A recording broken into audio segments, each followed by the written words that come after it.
Hey guys, tonight we are diving headfirst into a medieval nightmare, waking up as someone no one recognizes, least of all yourself. Imagine the horror, the grotesque transformation, the agonizing isolation, the slow erasure of everything you once were. It's bleak, to say the least. You probably won't survive this story. So, before you get comfortable, take a moment to like the video and subscribe, but only if you genuinely enjoy what I do here.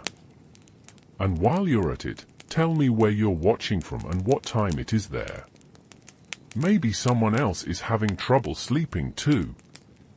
Now, dim the lights, maybe turn on a fan for that soft background hum, and let's ease into tonight's journey together. You wake. That's the first, and perhaps last, perfectly normal thing that happens to you today. Light stabs at your eyes, unfamiliar and unwelcome. You're lying on something scratchy, straw, maybe? And the air smells wrong. A cloying sweetness mixes with something acrid, like old sweat and rotting fruit. You try to sit up, but your body protests with a chorus of aches and creaks you've never experienced before. Okay, maybe you are getting old. Ha ha. Not. Your hands tremble as you push yourself upright. That's when you see them. They're wrong. Hideously wrong. Patches of glistening, inflamed skin cover your fingers, bloated and disfigured. Some are numb, others throb with a dull, persistent ache. You stare at them, transfixed by a horrifying fascination. What in God's name? You try to focus, to remember. Last night, you were, what were you doing last night? A fog clings to your memories, thick and impenetrable. You vaguely recall a tavern, laughter, maybe too much ale. Nothing concrete. Just a swirling, confusing mess. Panic begins to bubble in your chest. Where are you? And what has happened to your hands? You stumble to your feet, ignoring the protests of your aching muscles. The room is small, claustrophobic. Bare stone walls, a rough-hewn wooden table, and a single, barred window are the only features. It feels like the prison cell. But why? You reach for the window, your grotesque fingers brushing against the cold stone. As you pull yourself up, you catch a glimpse of your reflection in the grimy glass. You recoil in horror. The face staring back at you is barely recognizable. The skin is mottled, scarred, and swollen. Patches of white, anesthetic flesh contrast sharply with inflamed, ulcerated lesions. Your nose is disfigured, almost flattened. Your lips are thick and distorted. It is the face of someone ravaged by disease. Leprosy. The word echoes in your mind, a chilling pronouncement of your doom. You know, intellectually, what leprosy is. You've seen beggars afflicted with it in the marketplace, shunned and reviled. But to become one of them? Unthinkable. Historically, leprosy, now known as Hansen's disease, was a terrifying scourge in medieval Europe. It was believed to be highly contagious and incurable, leading to extreme social isolation and the establishment of leper colonies. The idea that leprosy was a divine punishment for sin was also widespread, adding another layer of stigma to the suffering of those afflicted. Historians still argue whether the frequency of leprosy in medieval Europe was as high as once thought, or if other skin conditions were frequently misdiagnosed. You try to scream, but only a choked sob escapes your throat. You run a trembling hand over your face, feeling the grotesque deformities with sickening clarity. This can't be real. This has to be a nightmare. Any minute now, you'll wake up back in your own bed, safe and sound. But the nightmare persists. The horror remains. You are trapped in a body that is no longer your own, condemned to a life of isolation and suffering. And, worst of all, you have no idea how it happened. The sheer injustice of it all is staggering.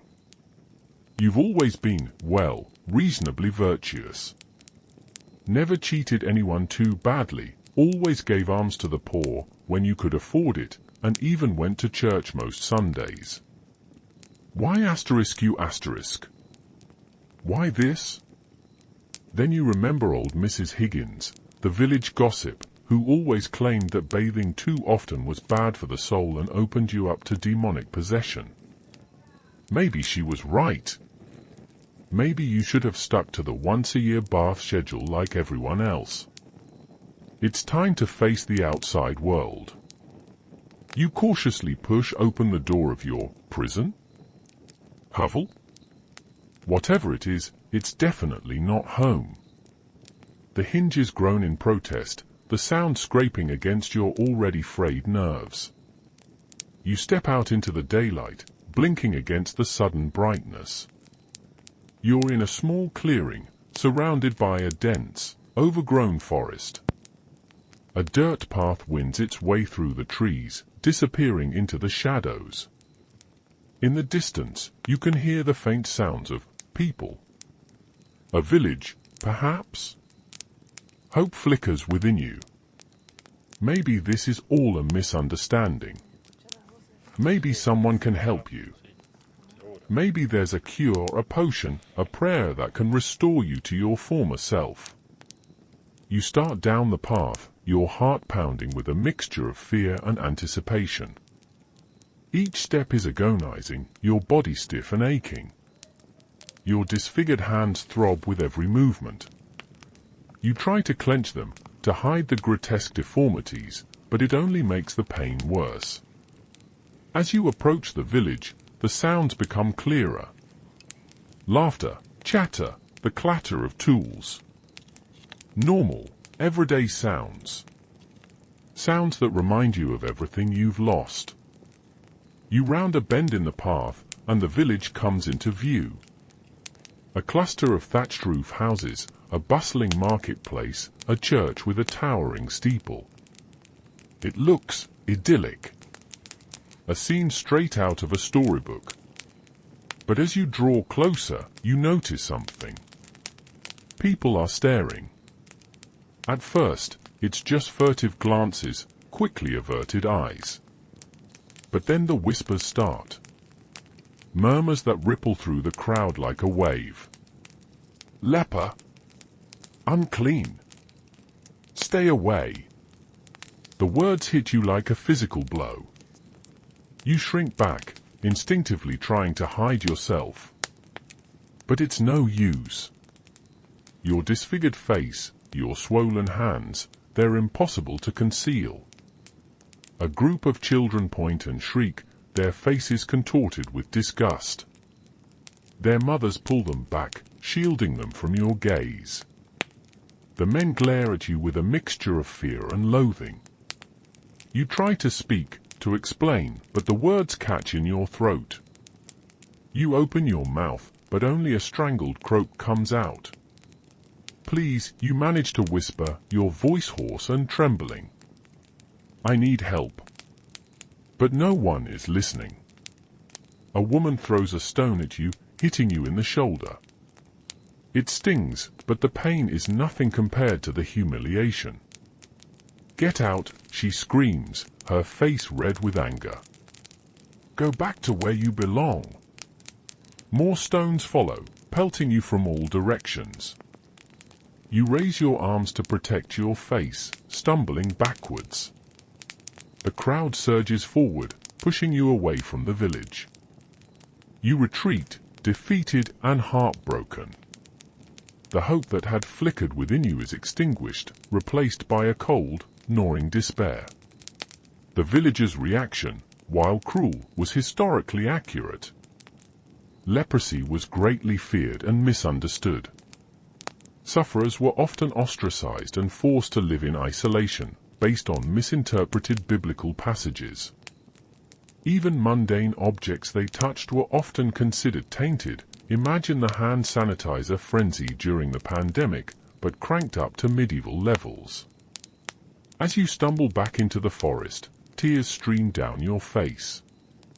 You are alone, unwanted, and utterly lost. You sink to your knees, burying your face in your disfigured hands. The world is a cruel and unforgiving place. And you, it seems, are no longer welcome in it. You recall that herbal remedy your grandmother swore by, the one involving crushed beetles and rainwater. Maybe if you'd paid more attention. Nah, who are you kidding? You were always more of a pray-it-away kind of guy. Well, how's that working out for you? You remember your name. It's Bartholomew. Or Barnaby. Or maybe it starts with a B. It's right on the tip of your tongue. Blast it! Maybe this leprosy isn't just skin deep. You wander aimlessly through the forest for what feels like days, maybe weeks. Time has lost all meaning. You eat whatever you can find, berries, roots, insects, anything to stave off the gnawing hunger. The forest, once a source of beauty and wonder, has become a prison. Your body is deteriorating rapidly. The leprosy is spreading, devouring your flesh. Your fingers and toes are becoming increasingly numb, making it difficult to walk. Ulcers and sores erupt on your skin, oozing pus and blood. You are a walking corpse, a testament to the ravages of disease. Despite the pain and despair, a flicker of hope remains. You cling to the belief that there must be someone, somewhere, who can help you. A wise woman, a healer, a priest, someone who can offer solace and perhaps even a cure. You decide to seek out the nearest town, hoping to find someone with compassion and knowledge. It's a long and arduous journey, your body screaming in protest with every step. You are weak, exhausted, and constantly plagued by pain. Finally, you reach the outskirts of the town. It's larger than the village you encountered before, with more people and more activity. You approach cautiously, your heart pounding with anxiety. You try to blend in with the crowd, keeping your disfigured face hidden beneath a tattered hood. But it's no use. People still stare, still whisper. The fear and disgust are palpable. You spot a woman selling herbs and potions in the marketplace. She looks wise and knowledgeable. Maybe she can help. You approach her hesitantly, your voice trembling. Please, you beg. I'm sick. Can you help me? The woman eyes you with suspicion. She takes a step back, wrinkling her nose in disgust. What's wrong with you? She asks, her voice cold and harsh. You pull back your hood, revealing your disfigured face. The woman gasps, recoiling in horror. Leprosy, she exclaims, her eyes wide with fear. Get away from me. You'll contaminate everything. She waves her arms frantically, shooing you away like a stray dog. The people around her stare and whisper, their faces filled with revulsion. You try to explain, to plead for help, but the woman is having none of it. She calls for the guards, accusing you of spreading disease. Two burly men approach, their faces grim. They grab you roughly, dragging you away from the marketplace. You struggle, but it's no use. You are weak and helpless. They haul you to the edge of town, dumping you unceremoniously in the dirt. Stay away, one of them warns, his voice menacing. If we see you again, we'll throw you in the stocks. You lie there, bruised and humiliated, as the guards walk away. The townspeople stare, their faces a mixture of pity and disgust. Once again, you are rejected, ostracized, and left to fend for yourself. The hope that had sustained you is dwindling, replaced by a profound sense of hopelessness. It's around this time that you remember Brother Thomas, back in your, vaguely recalled, village. He was always going on about the healing power of leeches. You remember thinking it was barbaric, but now leeches are starting to sound pretty good. Of course, finding a leech willing to latch onto your skin might be a challenge. Maybe you can train a particularly masochistic squirrel. Historically, the treatment of leprosy was often based on superstition and ignorance. Common remedies included bloodletting, herbal concoctions, and even prayers to specific saints. One fringe belief was that consuming the flesh of vipers could cure leprosy, a treatment that was thankfully not as widespread as others. It was also believed that the breath of virgins could cure leprosy, which seems like a recipe for awkwardness more than anything else. You realize something profound. Your name isn't Bartholomew or Barnaby. It's Bob. Yep, definitely Bob. Bob the Leper. It has a certain ring to it.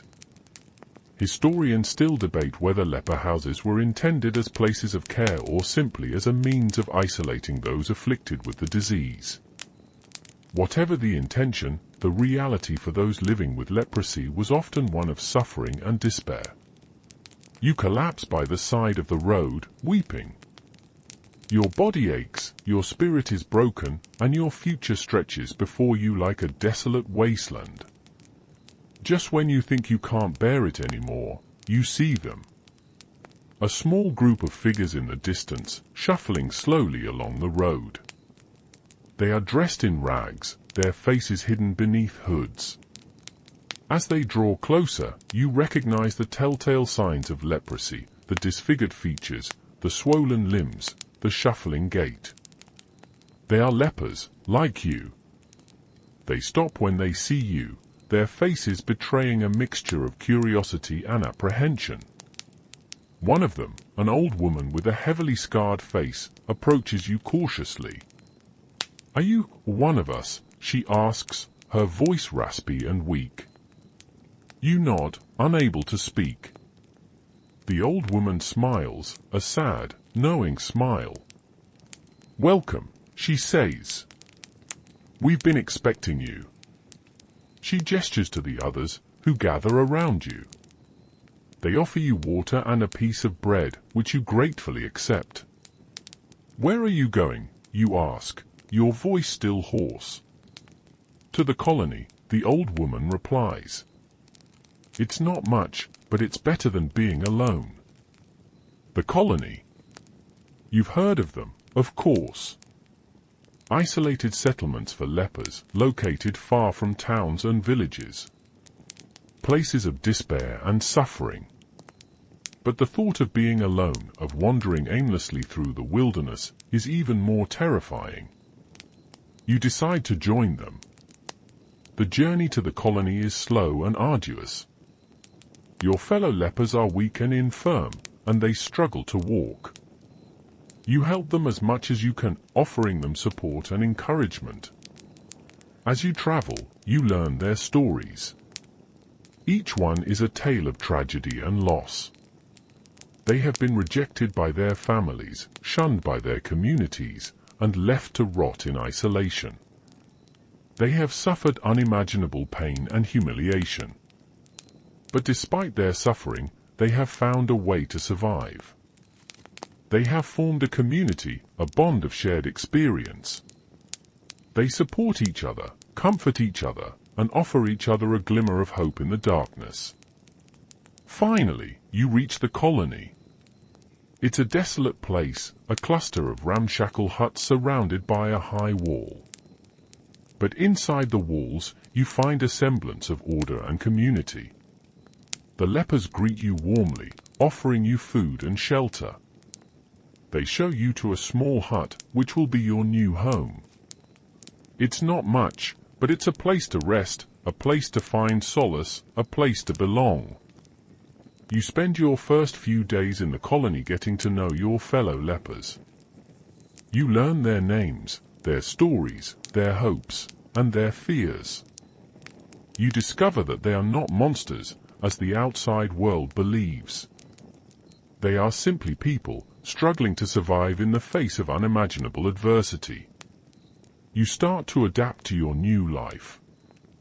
You learn how to care for your sores, how to find food and water, how to navigate the complex social dynamics of the colony.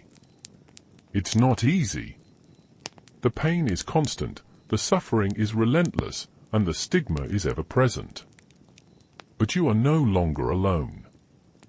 You have found a community, a family, a place where you belong. And in that, you find a measure of peace. It dawns on you, you don't remember having a family to reject you, or a community to be shunned by. Maybe you were just a really terrible person. That would explain a few things, wouldn't it? You wonder if they have a book club. Or maybe a medieval version of Netflix and chill. Wait, what's Netflix? Oh dear, this memory loss is getting serious. Historically, leper colonies, also known as leprosariums, were often located in isolated areas, such as islands or remote valleys. This isolation was intended to prevent the spread of the disease, but it also led to a sense of abandonment and despair among the residents. One quirky fact, in some leper colonies, residents were legally declared dead upon arrival, a symbolic gesture that stripped them of their rights and property. Talk about a harsh welcome wagon. Historians still debate the extent to which leper colonies provided adequate care for their residents. While some colonies offered basic necessities such as food and shelter, others were plagued by overcrowding, disease, and neglect. Life within the colony walls is a strange mix of the mundane and the macabre. The days are filled with the repetitive tasks of survival, tending to the sick, foraging for food, repairing the huts. The nights are punctuated by the groans of the afflicted, the whispers of prayers, and the distant howls of wolves. You quickly learn the rhythms of the colony. Every morning, you wake before dawn, your body stiff and aching. You join the others in the communal area, where you share a meager breakfast of bread and water. After breakfast, you set about your assigned tasks. Some lepers tend to the small garden, growing vegetables and herbs. Others gather firewood in the forest. Still others care for the sick and dying. Your task is to fetch water from the nearby stream. It's a difficult job, your disfigured hands making it hard to carry the heavy buckets. But you do it willingly, knowing that the water is essential for the survival of the colony. In the afternoons, you gather with the others in the shade of the wall. You tell stories, sing songs, and share whatever news you have managed to glean from the outside world. The stories are often grim, tales of suffering and loss. But they are also filled with humor and resilience. The lepers have learned to laugh in the face of adversity, to find joy in the simplest of things. In the evenings, you pray together in the small chapel. You pray for healing, for forgiveness, and for an end to your suffering. But mostly, you pray for strength, for the courage to face another day. The nights are the hardest. The pain is often unbearable, and the loneliness is overwhelming. You lie in your small hut, listening to the sounds of the colony, and you wonder if you will ever find peace. But even in the darkness, there are moments of light. A kind word from a fellow leper, a shared laugh, a moment of unexpected beauty. These small moments sustain you, reminding you that even in the depths of despair, there is still hope. You begin to notice the subtle beauty of the natural world. The way the sunlight filters through the trees, the sound of the wind rustling through the leaves, the sight of a bird soaring overhead. These things had always been there, of course, but you had never truly appreciated them before. Now, they fill you with a sense of wonder and gratitude. You also find solace in your interactions with your fellow lepers. They understand what you are going through in a way that no one else can. They offer you empathy, support, and companionship. You learn from them, too. You learn about resilience, about compassion, and about the importance of community. You discover that even in the most desperate of circumstances, it is possible to find meaning and purpose.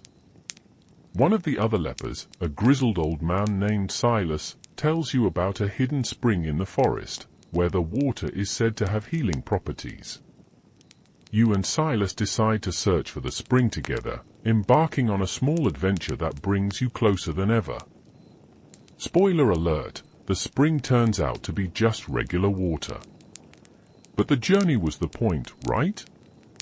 The weekly bingo night is surprisingly competitive. Apparently, even lepers take their bingo seriously. Silas is a notorious cheater, using his gnarled fingers to subtly alter the numbers on his card. You try to call him out on it, but he just gives you a wink and a toothless grin. Historically, life in a leper colony was often structured around religious practices. Chapels were common features, and priests often provided spiritual guidance to the residents. However, access to sacraments like communion was sometimes restricted due to fears of contagion. One quirky tidbit: in some leper colonies, residents were allowed to mint their own currency, which could only be used within the colony walls. It's like a medieval version of company scrip, but with a much darker twist. As you settle into life in the colony, you begin to notice the unique rituals and superstitions that have developed among the lepers. Cut off from the outside world, they have created their own set of beliefs and practices, a blend of religious dogma, folk remedies, and sheer desperation. One of the most common rituals is the cleansing ceremony. Once a month, the lepers gather in the chapel to confess their sins and pray for forgiveness. They believe that their disease is a punishment from God, and that only through repentance can they hope for healing. The ceremony is led by Brother Michael, a former monk who contracted leprosy after tending to the sick in a nearby village.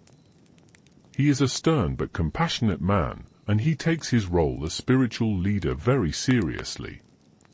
During the ceremony, the lepers flagellate themselves with whips, chanting prayers and begging for mercy. It's a gruesome and unsettling sight, but it's also a powerful expression of their faith. Another common practice is the use of amulets and charms. The lepers believe that certain objects possess magical properties that can ward off evil spirits and promote healing. They wear necklaces made of garlic cloves, carry stones with holes in them, and keep small pouches filled with herbs and spices. They believe that these objects will protect them from the spread of the disease and bring them good luck. One of the most bizarre superstitions involves burying a lock of hair beneath the full moon. The lepers believe that this will prevent their hair from falling out due to the disease. You watch as several of them furtively clip off strands of hair and bury them in the colony's small graveyard. The colony also has its own set of folk remedies for treating the symptoms of leprosy. These remedies are often based on trial and error, passed down from generation to generation. They use poultices made of herbs and mud to soothe their sores, drink concoctions of vinegar and honey to ease their pain, and rub their bodies with animal fat to moisturize their skin. Some of the remedies seem to work, at least temporarily. Others are clearly ineffective, and some are even harmful. But the lepers cling to them nonetheless, desperate for any relief from their suffering. You find yourself participating in some of these rituals and superstitions, even though you don't entirely believe in them. You figure it can't hurt to try, and you appreciate the sense of community and shared purpose that they provide. You even start carrying a small stone with a hole in it, just in case. It probably won't help, but it does give you something to fidget with when you're feeling anxious.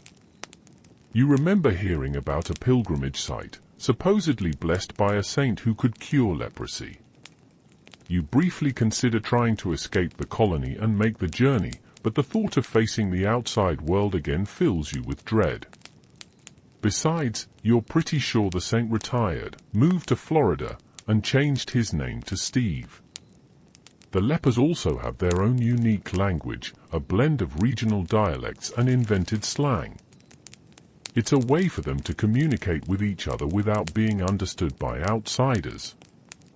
You start to pick up some of the phrases, learning to navigate the colony's complex social landscape. Historically, lepers were often excluded from mainstream society and forced to develop their own subcultures. This included unique forms of communication, social organization, and religious practice. One quirky fact: in some medieval leper colonies, residents were allowed to marry each other and even have children. These children were often raised within the colony, perpetuating the cycle of isolation and disease. Historians still debate the extent to which these rituals and superstitions provided genuine comfort and support to the lepers. While some may have been based on false beliefs, they also served to create a sense of community and shared identity, which could be essential for survival. Desperate for any semblance of relief, the lepers of the colony are constantly seeking out new remedies and treatments. Some are based on ancient folk wisdom, others on religious beliefs, and still others on sheer, unadulterated quackery. You observe your fellow lepers trying all sorts of bizarre and often dangerous cures. One man, convinced that his blood is tainted, drinks a concoction of herbs and vinegar designed to purify him. He spends the next few hours vomiting violently, but he insists that he feels better afterward. You suspect it's just wishful thinking. Another woman, desperate to restore feeling to her numb limbs, rubs them with a mixture of ground-up beetles and bear fat. The treatment does nothing except attract flies and make her smell like a particularly pungent zoo exhibit. Brother Michael, ever the pious one, advocates for prayer and fasting. He believes that leprosy is a spiritual affliction, and that only through divine intervention can it be cured. He leads the lepers in daily prayer sessions, urging them to repent their sins and beseech God for mercy. You try some of the remedies yourself, hoping against hope that something will work. You drink the herbal concoctions, rub your sores with various ointments, and even try fasting for a day. But nothing seems to make a difference. The disease continues to ravage your body, slowly but surely. One day, a traveling merchant arrives at the colony, peddling a mysterious elixir that he claims can cure any ailment. He's a smooth-talking charlatan, but the lepers are desperate, and they eagerly hand over their meager savings in exchange for a bottle of his potion. You watch as they drink the elixir, their faces filled with hope. But as the hours pass, it becomes clear that the potion is a fraud. The lepers experience no improvement, and some even become sicker. The merchant, sensing the growing anger of the lepers, quickly packs up his wares and flees the colony, leaving behind a trail of broken dreams and empty pockets. You try to warn your fellow lepers against these false hopes, but they refuse to listen. They are convinced that there must be a cure out there somewhere, and they are willing to try anything, no matter how absurd or dangerous. One of the lepers, a young woman named Agnes, becomes obsessed with finding a legendary herb that is said to grow only on the highest mountaintops. She believes that this herb can cure leprosy, and she convinces you to join her on a perilous journey to find it. You and Agnes set off into the mountains, your bodies weak and your spirits weary. The journey is grueling, and you face numerous challenges, including treacherous terrain, wild animals, and dwindling supplies.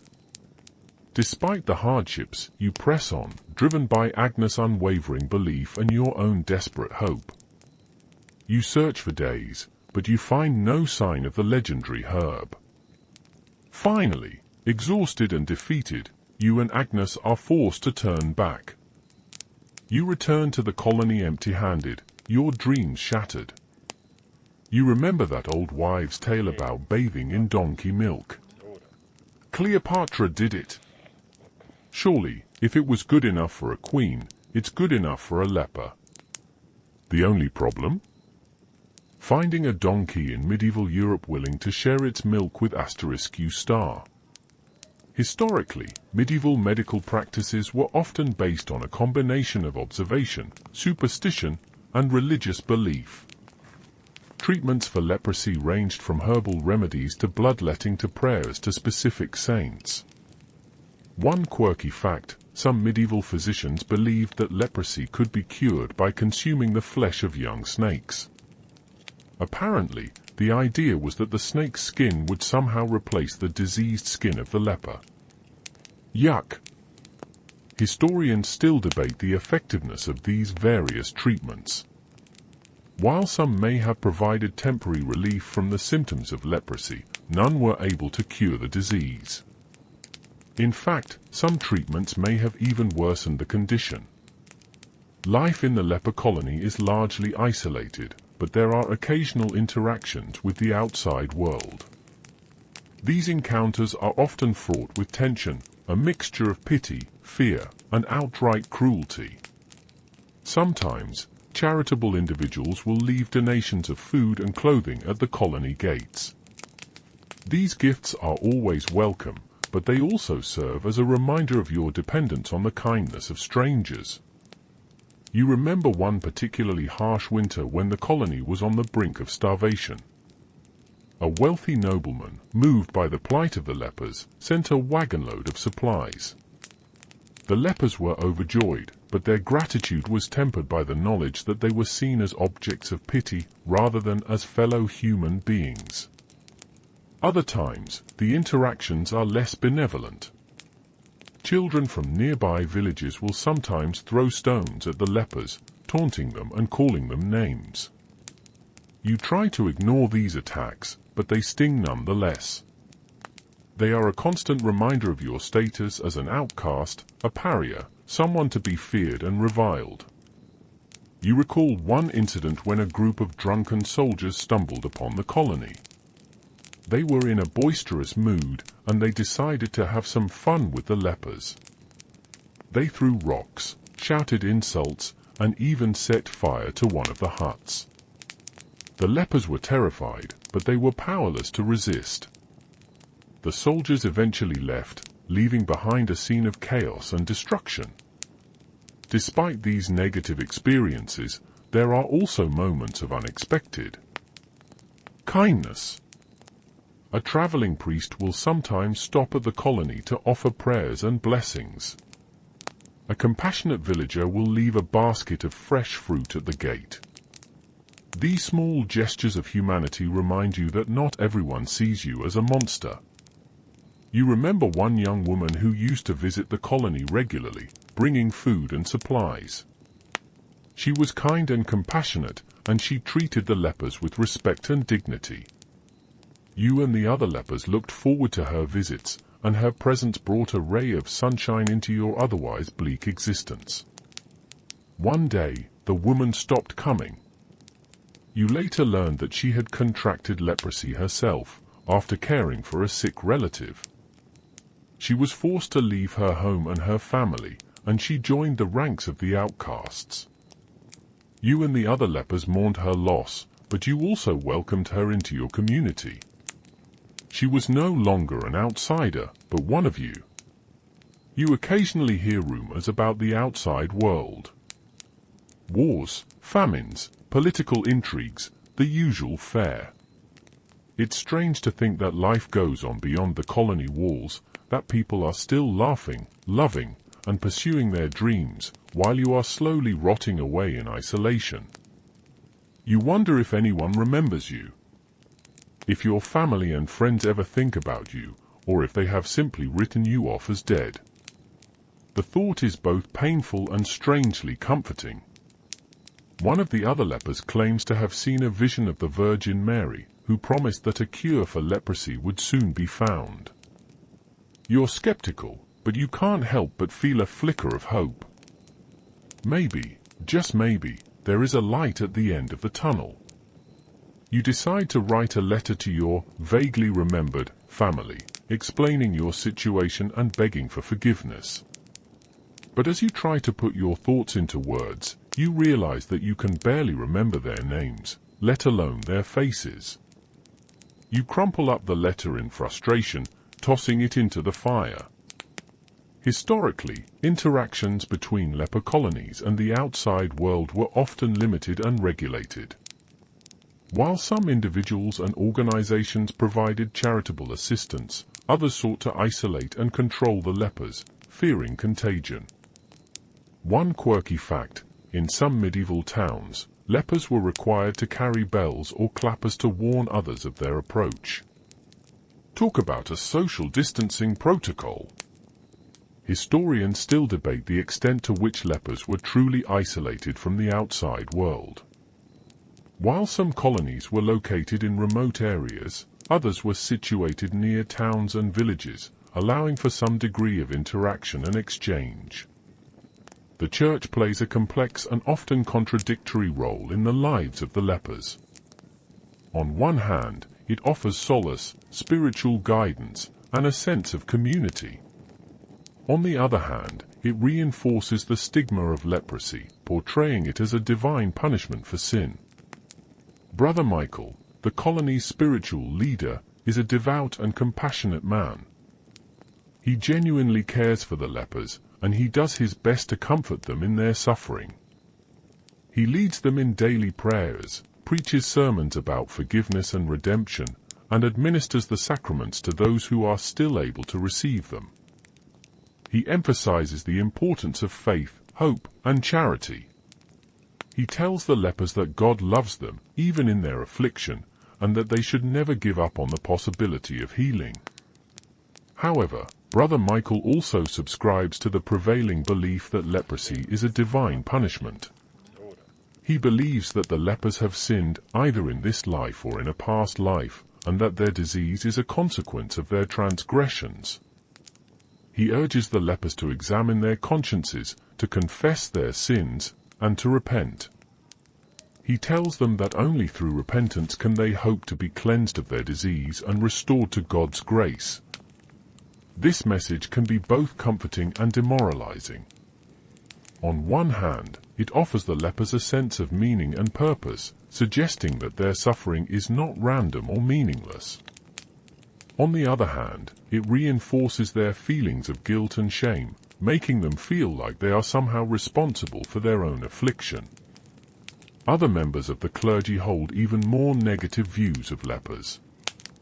Some priests refuse to administer the sacraments to them, fearing contagion.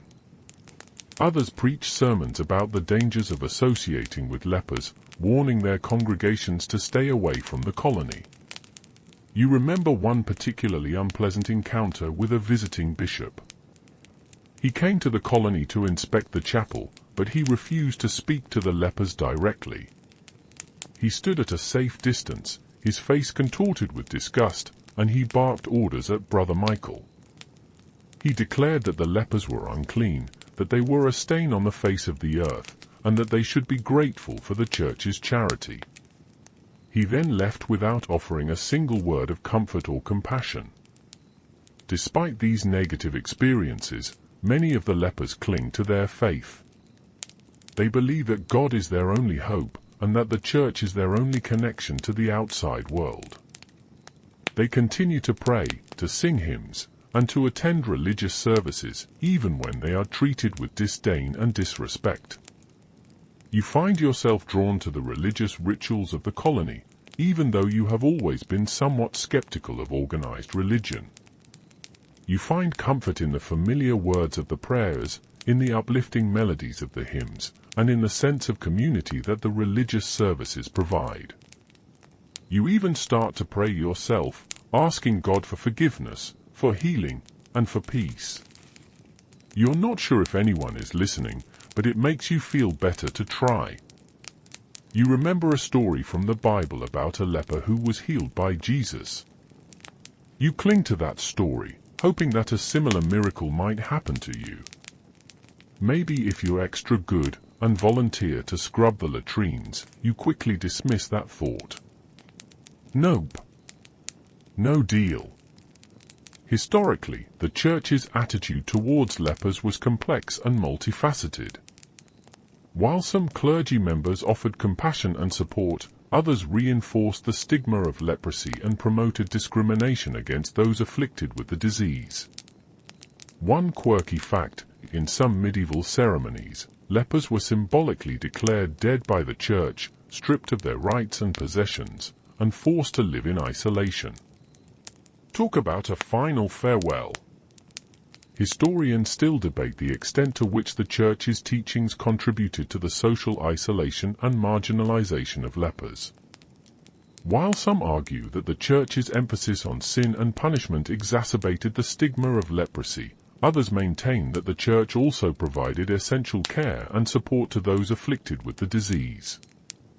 As the leprosy continues to ravage your body, it also begins to erode your sense of self. Your memories are fading, your personality is changing, and you are slowly losing touch with the person you once were. You find it increasingly difficult to remember your past.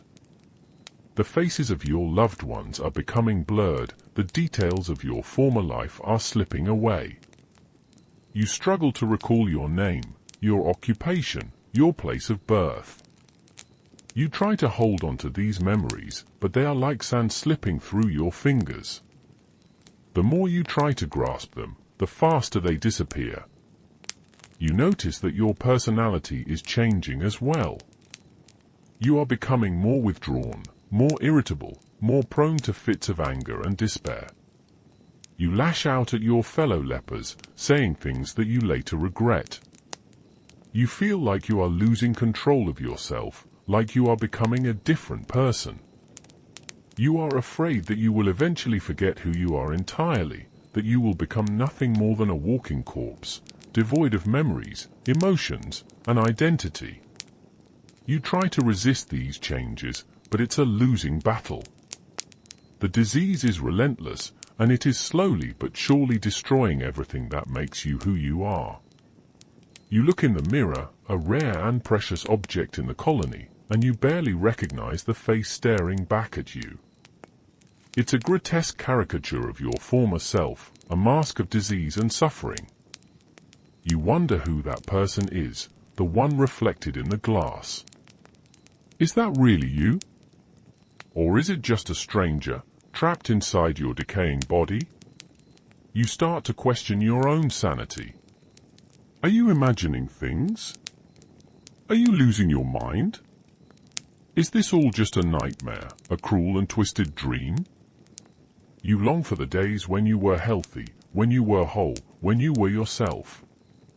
But those days are gone, and they will never return. You realize that you are dying, not just physically, but also mentally and emotionally. The leprosy is not just destroying your body, it's destroying your soul. You try to find solace in your faith, but even that is starting to waver. You wonder if God has abandoned you, if you are truly forsaken. You remember Brother Michael's sermons about sin and punishment. You start to believe that you are indeed being punished for something, that you deserve this suffering. You try to confess your sins, but you can't even remember what you have done wrong. Your past is a blank slate, a void filled with nothing but darkness. You feel like you are trapped in a prison of your own body and mind. There is no escape, no release, no hope. You remember a time when you were happy, when you were loved, when you were alive. But those memories are fading fast, like stars disappearing in the dawn. You cling to them desperately, but they are slipping away, one by one. Soon, there will be nothing left. You will be nothing. One of the other lepers, noticing your distress, tries to comfort you. She tells you that you are not alone, that she understands what you are going through. But her words offer little solace. You feel utterly and completely alone, lost in a sea of despair. You start referring to yourself in the third person. Bob is tired, you say. Bob is sad. It's as if you're already detached from your own identity. You try to teach the other lepers a song from your past, but you can only remember a few fragmented lines. The melody is gone, the lyrics are garbled, and the memory is incomplete. Historically, leprosy was not only a physical disease but also a social and psychological one. The stigma associated with the disease, combined with the physical deformities it caused, could lead to feelings of isolation, shame, and despair. One quirky fact: some medieval legal documents referred to lepers as civilly dead, meaning that they were legally considered to be deceased, even though they were still alive. Talk about identity theft. Historians still debate the extent to which leprosy affected the cognitive abilities of those afflicted with the disease. While some studies suggest that leprosy can cause neurological damage, others maintain that the cognitive decline experienced by lepers was primarily due to social isolation and psychological distress. Despite the encroaching fog of memory loss, fragments of your past occasionally resurface, like glimmers of light in the darkness. These fleeting recollections are often disjointed and confusing, but they offer tantalizing hints about the person you once were. You remember a woman's face, a beautiful face with kind eyes and a warm smile. She was someone you loved, someone who loved you in return.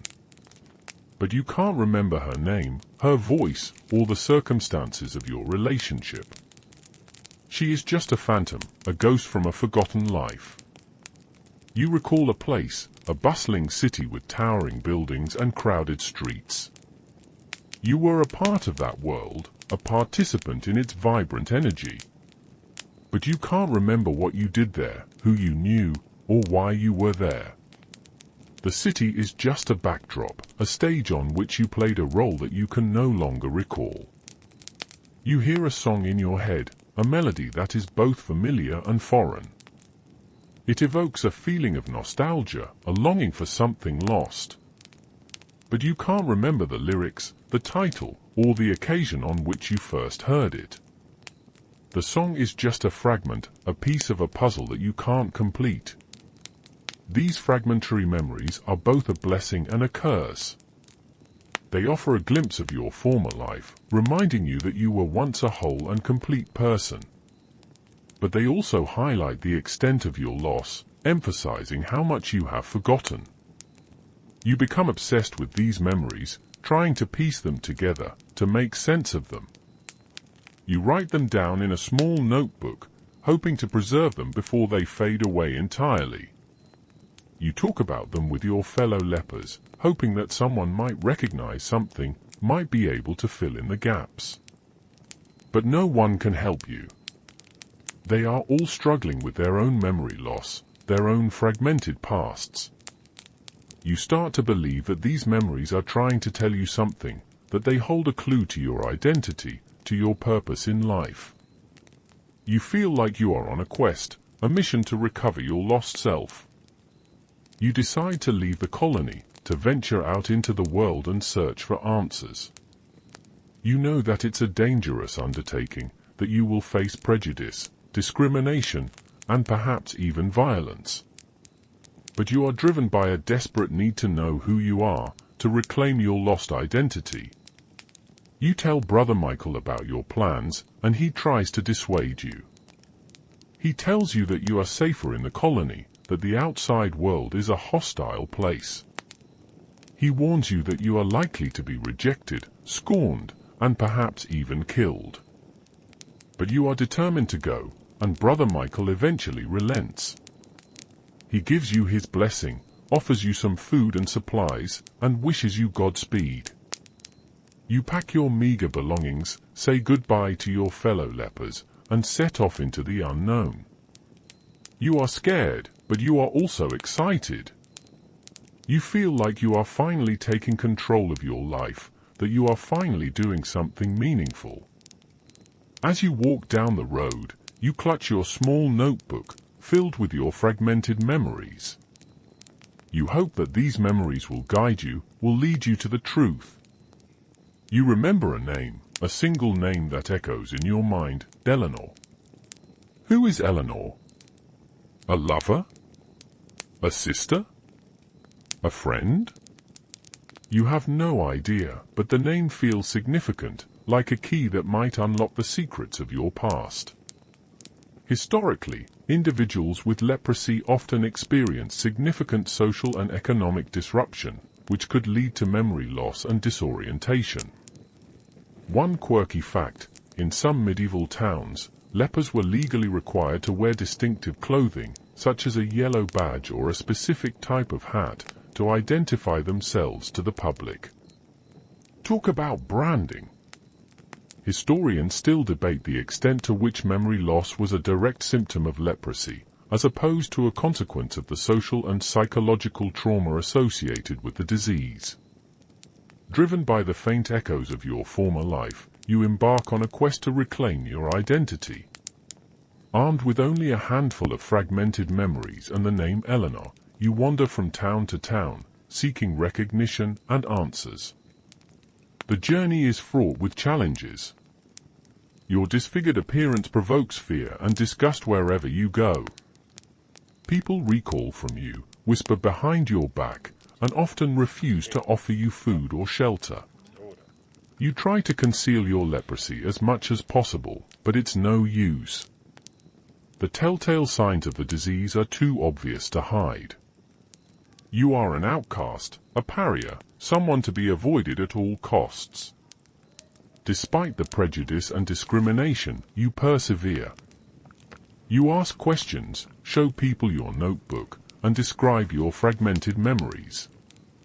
You hope that someone will recognize something, will be able to connect you to your past. In one town, you encounter an old woman who claims to remember someone named Eleanor. She says that Eleanor was a beautiful young woman who lived in the town many years ago. She was kind and compassionate, and she was loved by everyone who knew her. The old woman tells you that Eleanor married a wealthy merchant and moved away to a distant city. She doesn't know where the city is, or whether Eleanor is still alive. But she gives you a glimmer of hope, a sense that you are on the right track. You travel to the city mentioned by the old woman, a sprawling metropolis filled with noise, crowds, and unfamiliar faces. You search for Eleanor, asking everyone you meet if they know her. You show people your notebook, describe your fragmented memories, and plead for help. But most people ignore you, dismiss you as a madman, or even threaten you with violence. You feel like you are searching for a needle in a haystack, a ghost in a crowded room. The city is vast and impersonal, and you are just a nameless, faceless leper, lost in the throng. Just when you are about to give up, you encounter a young boy who recognizes the name Eleanor. He says that his grandmother used to work as a servant in Eleanor's household. The boy leads you to his grandmother's house, a small, dilapidated cottage on the outskirts of the city. The grandmother is old and frail, but she is still sharp of mind. She recognizes you immediately, even though you are disfigured and unrecognizable. She says that you were a close friend of Eleanor's, a man named Robert. Robert! That's it. Your name is Robert. The memory floods back to you, clear and vivid. You are Robert, a scholar, a writer, a lover of Eleanor. The grandmother tells you that Eleanor died many years ago, after contracting a fever. She was deeply mourned by all who knew her. She also tells you that you disappeared shortly after Eleanor's death. No one knew what happened to you. Some people thought that you had died of grief, others that you had run away to escape your sorrow. Now, you know the truth. You contracted leprosy, lost your memory, and became a wandering outcast. The grandmother offers you shelter and food, and she tells you stories about Eleanor and your former life. You listen eagerly, absorbing every detail, trying to piece together the fragments of your past. You finally know who you are, where you came from, and what you have lost. But the knowledge is bittersweet. You have regained your identity, but you have also learned that the woman you loved is gone forever. You ask the grandmother if anyone remembers you. She hesitates, then says that there might be a few old acquaintances who still live in the city. But she warns you that they may not recognize you, or that they may be repulsed by your appearance. You decide to seek them out anyway. You need to know if anyone remembers you, if anyone cares about what happened to you. You remember your favorite spot in the city, a quiet garden near the river. You decide to go there, hoping that it will spark more memories. Historically, individuals seeking to prove their identity often faced significant challenges, especially if they had been displaced or marginalized.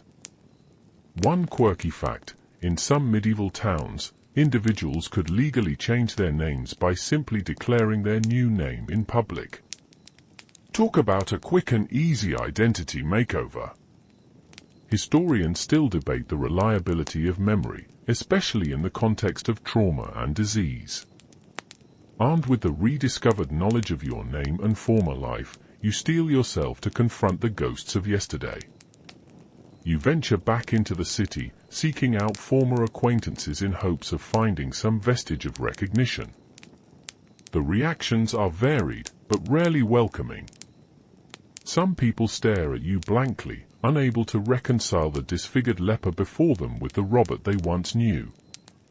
Others flinch away in disgust, muttering curses and warnings. You approach a former colleague, a fellow scholar with whom you used to spend hours debating philosophy and literature.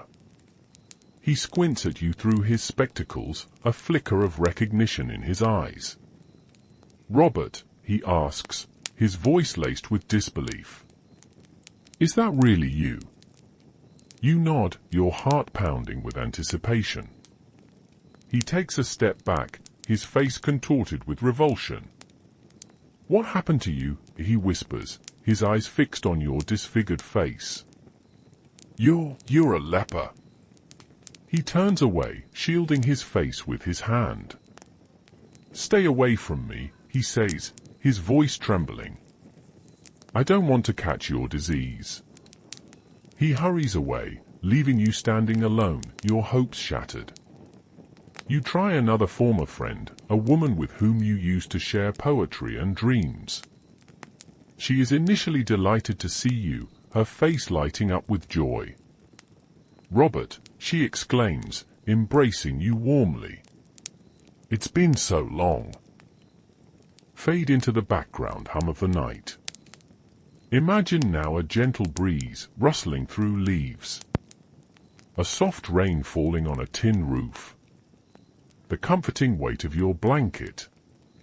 Each breath a little deeper, a little slower. You are safe. You are warm. You are loved. Let your mind wander, letting go of the day's worries, the story's horrors. Think of pleasant things, simple joys. A warm cup of tea. A friendly smile. The feeling of sunshine on your skin. Let those thoughts carry you away, away from the darkness, towards the light. Towards sleep. Towards peace. Let go. Breathe. Rest.